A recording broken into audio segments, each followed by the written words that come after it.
Alors bonjour, bienvenue dans cette nouvelle vidéo Watchout. Aujourd'hui on va parler des textures, donc comment on applique une texture sur un objet 3D dans Watchout. Ça va forcément nous amener à parler des fichiers 3D en général et des textures et surtout des UV-maps. Donc en fichier, Watchout prend de l'OBJ, du 3DS, donc là j'ai deux fichiers qui tournent, c'est du 3DS, il prend aussi du Collada. Les textures ce sont des images. Enfin, ici ce sont des images, ça peut aussi être des vidéos, ça peut être aussi une composition qu'on va faire avec un virtual display dans Watchout pour animer des éléments, et ça ce sera le sujet d'une autre vidéo. Et donc ces textures, comment elles sont reliées à l'objet 3D, et bien pour ça je vais vous montrer déjà la voiture que j'ai ouverte dans Cinema 4D.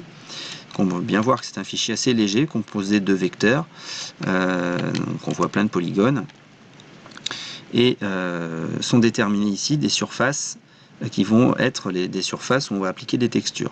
D'une certaine manière, ça peut être une projection planaire, cylindrique, sphérique, il y en a plusieurs.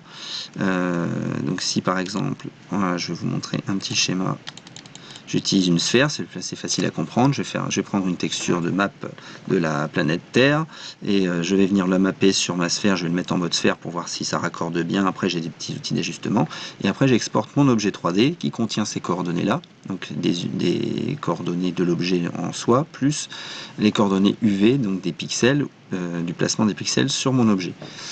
Voilà, donc après j'ai juste à lui apporter la texture que j'avais mis au départ, et je l'applique, et elle va reprendre sa place.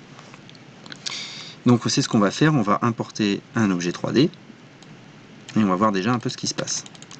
Donc je dézoome à fond, voilà, j'ai plus rien du tout, je prends la voiture, je la mets là. Donc déjà j'ai un problème de perspective, parce que mon point d'ancrage est quelque part, je ne sais trop où. Donc si on veut faire un mapping sur un objet réel, sur lequel on mappe avec des projecteurs, c'est bien de le mettre à 0, 0, 0, donc le point d'origine, pour pouvoir pointer dessus. Avec un projecteur, c'est beaucoup plus facile à tirer sur le point 0, 0 que je sais pas où.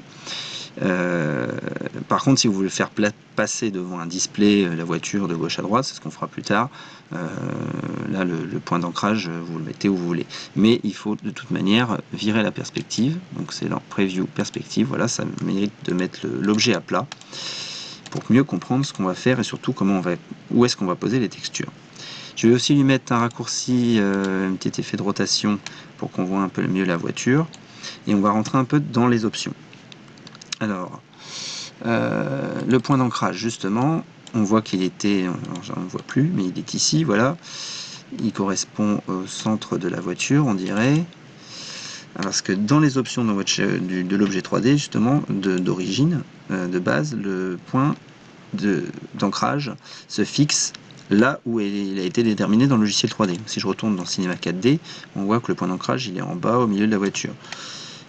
Ce qui est également le cas ici dans Watchout. Par contre, si je le passe en modèle centré, parce que des fois on crée un objet 3D dans un logiciel 3D et puis on met le point d'ancrage à perpète. Donc, du coup, c'est pas pratique pour le faire tourner en son centre.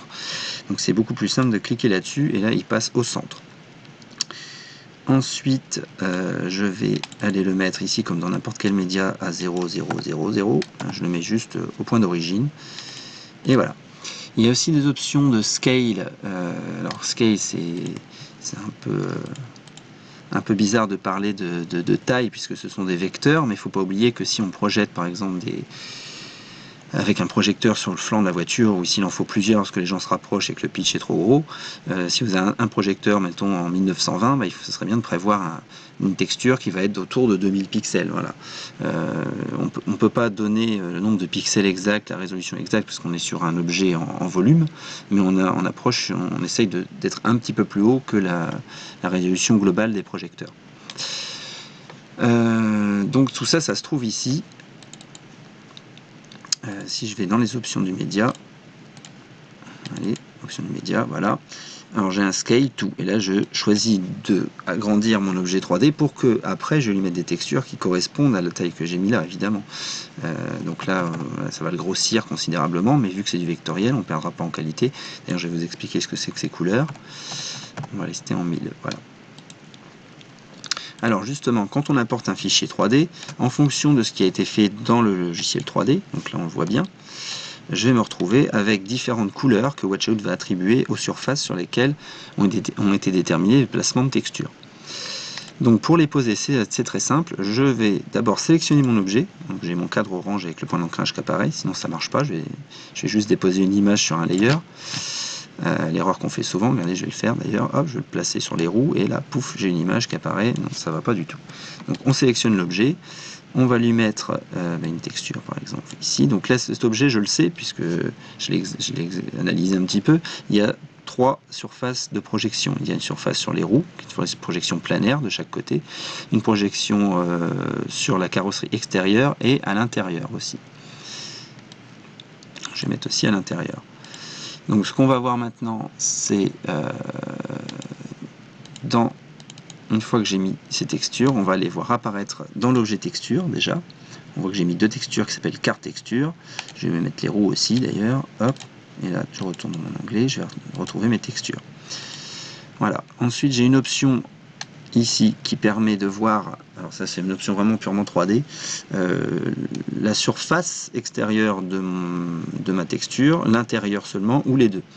Par exemple les roues, là c'est pas normal ici de voir l'intérieur de la roue ou de voir la jante. Donc si je passe en outside, je ne vois que la partie que je devrais voir d'ailleurs. Donc à chaque fois les roues, voilà, c'est un peu plus logique, même si elles sont fines comme des tranches de jambon, ça paraît un peu plus logique. Qu'est-ce qu'on a d'autre? On a aussi une option de flip. Donc ça c'est ici, c'est dans l'objet lui-même. Voilà. Donc j'ai une option de flip texture, c'est quelque chose qu'on retrouve souvent. Par exemple si je le passe en vertical, bon l'arrière de la voiture passe à l'avant, ça ne marche pas. Donc, ça arrive que des fois les textures arrivent à inverser, donc c'est assez pratique de l'avoir ici pour le changer directement.